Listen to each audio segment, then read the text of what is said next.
Welcome to the War on Wellness. I am your host, Penny McPherson, and I'm here on Wednesdays for the War on Wellness at 6 p.m. Eastern Standard Time. So thank you for joining me on my Facebook page, my personal page, my business page, my group, and on YouTube. So I have loaded the videos on YouTube. So please go over to YouTube and subscribe to my YouTube channel, which is Plant Based Penny.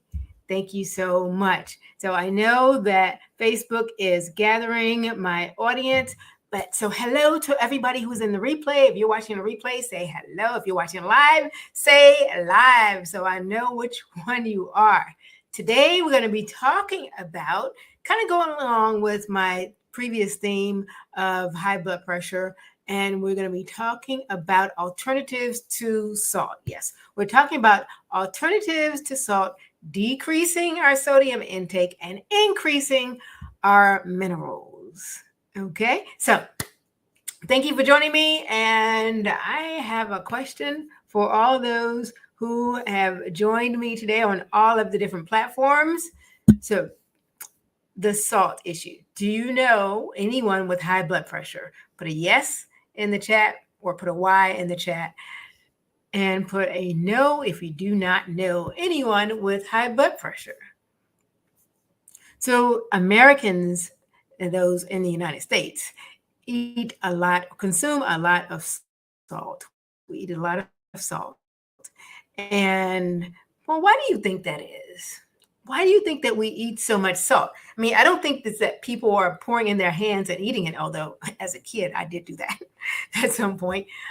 We would put salt on cucumbers. Some people put salt on watermelon. Do you put salt on watermelon or any fruit? I can't think of any other fruit that people put salt on. But if you know of one, put that in the comments. But the people in the United States. So here is your question. Do we eat the ideal amount of salt? If so, put a 1. Or do you think that we eat 2 times the amount of salt? Put a 2. Or if you think we eat 3 times the amount of salt, put a 3 in the chat. 1 is ideal. 2, if you think we eat twice as much. Or 3, if you think we eat 3 times the amount of sodium. So the question is for us, so why is it necessary to reduce our salt? I mean, you might be saying, I'm fine.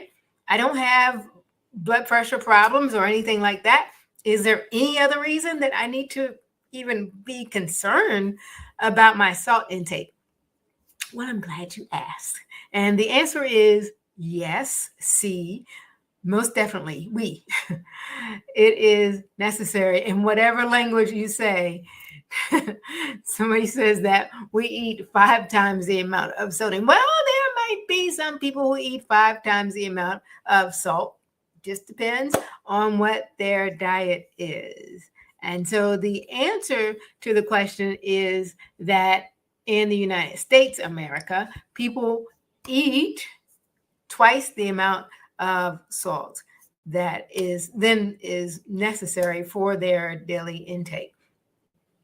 And so the average Americans eat about 3,400 milligrams, and 1,500 is the ideal limit. Actually, less than 2,300 is what the American Heart Association recommends. I recommend 1,500 if you have a problem with your blood pressure, most definitely. So why? So the question is why? 1, if you eat too much salt, salt helps balance your fluids in your body. Too much salt and it can't balance the fluids, and then you end up bloated. So you end up bloated. Or for women, you may end up having menstrual discomfort. You don't want any of those. So that's one of the reasons. The other reason is salt can dehydrate your skin, which produces wrinkles, which makes you look older than you want to look. So that is not unless you're like maybe 15 or 16 or 10 or something like that. Sometimes people do want to look older than they are. Most of the time, when you get over 25 or 30, you're not trying to look older. So we want to mind our salt intake because it can increase wrinkles. And if we decrease the salt intake, it can be better looking skin for us. So when we're hydrated, we're more plump. The skin is more plump and it's more fuller, and it is fuller and smoother therefore. So that's why you look a little younger if so. And there's a third reason, but let me just make sure I am not missing anyone. Hello, Diana. How are you? Good to see you. And hello, Alex, as well. I want to say hello to Brenda and Lynn. Yes, wonderful. Thank you all for watching, and thank you for those who are watching on the replay as well. So the other reason is it can overwork your kidneys. So if you have too much, if you're eating too much salt, your kidneys cannot eliminate all of the extra. So that makes your heart work harder. And that's where we get the increased pressure when your heart is working harder. So it leads to heart disease, which can lead to stroke, which can lead to kidney disease. So in the standard American diet, which you may have heard me say before, which is SAD, S-A-D, standard American diet or Western diet, the salt that is eaten is not the table salt. It is a table salt, but the majority of the salt that is eaten, 70% of it is found in processed food, processed and packaged foods, and restaurant food. Most definitely. Did you know that even in most restaurants, they salt the salads? So they would like soak the lettuce in some ice water, and it's salted ice water. So you just never know. You could be if you're not making your own food. And it's definitely important to make sure that you are reading the labels of the food that you are buying, because it may taste really good, but it may be loaded with salt. So just try to pick one that has a little bit lower quantity of salt. So what can we do instead of salt? That is the question. What else can we do if we don't want to be in that category? Somebody said 5 times what is recommended, or so we average about twice as much than what is recommended. So some of the herbs, let me know. I want you to list in the comments any herbs that you cook with, or if you're not a cook, you can list some herbs that you're familiar with. So list some herbs, and I'm going to introduce you while you do that to a salt that a lot of people might call vegan salt, but it's not actually vegan salt. It's actually a salt that a lot of vegans use. And so thank you to my friend Luana for sharing this salt with me. This is Himalayan black salt. Let's see if you can see that. And Himalayan black salt, it has 84 trace minerals in it. So that's the one thing we want to do. We want to increase the minerals of the food that we eat, because we want to make sure that we're adding nutrients to our body, because then our bodies can manage all of the processes with all of the systems of our body, with all of the 7 detoxification systems that we have in our body temple. And so the black salt, it has an egg-like taste. And so it has subtle sulfuric aroma, and a lot of people use it in India and in Asia in their cuisine as well.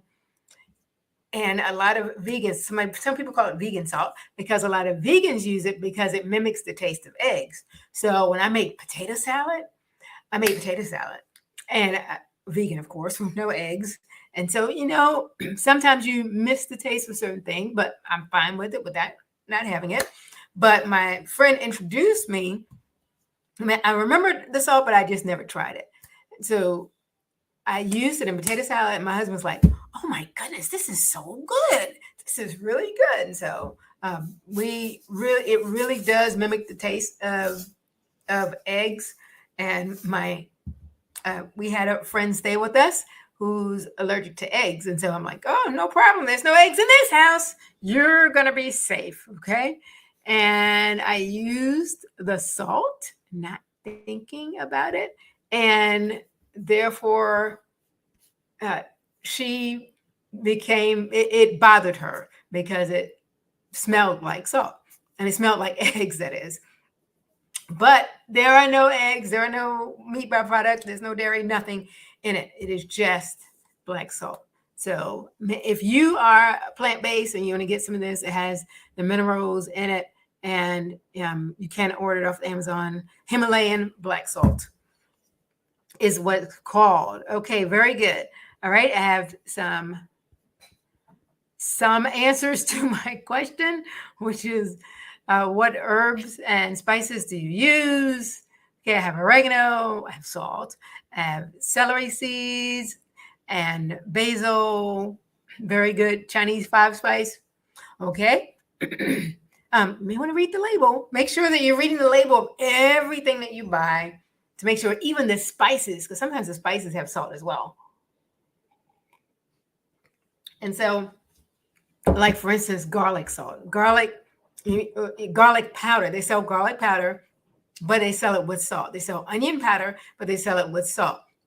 So you just want the actual seasoning, the actual herb, since we're trying to make sure that we do not eat too much as far as the sodium is concerned. We're trying to decrease that as well.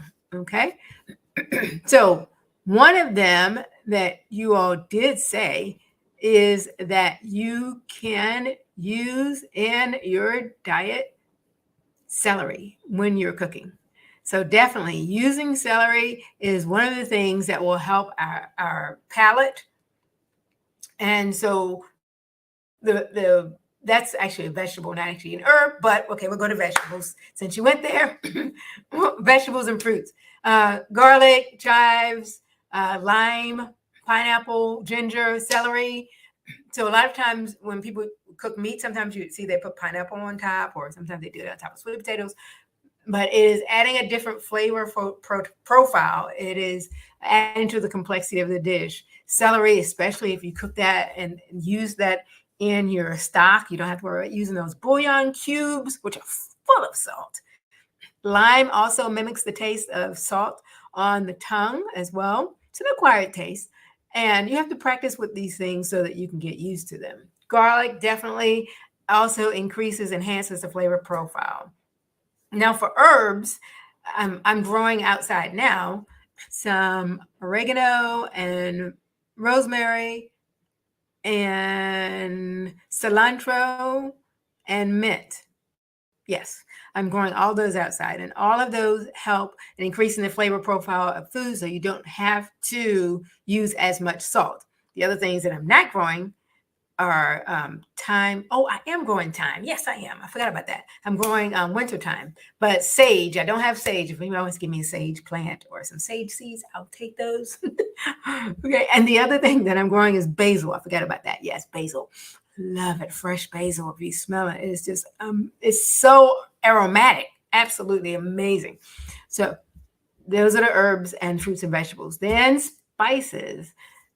Cayenne pepper, which is hot, but you can just use just a little bit to season with chili pepper. Now, I am one who I don't like spicy. Paul, my husband, loves spicy. We are also growing jalapeno peppers outside because he loves spicy. He can just eat them. Me, I'm not. So the compromise for me when I cook is using chili pepper, and then he can add his cayenne, or he can add his hot peppers to the top of his dishes. So, nutmeg and turmeric are also two other really great spices that you can use that enhance the flavor profile of your food so that you can use less salt. And as well as that, you can also use cinnamon. Yes, cinnamon. You believe that? Cinnamon is another really good medicinal herb that you can use in your food, as well as smoked paprika. Oh my goodness, yes. I've been using paprika for I don't even know how long, but when I discovered smoked paprika, I have not gone back to regular paprika. You have to try it. It adds a whole nother depth of flavor for your food.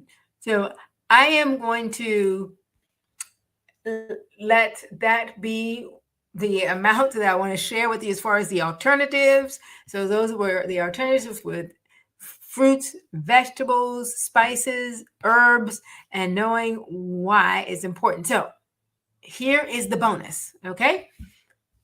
The bonus is that on next Wednesday on the 13th, we're going to have a webinar right here on eliminating toxicity from your body, because we have a lot to do to work on our bodies to eliminate toxicity. I need to do it. You need to do it. We breathe toxic air.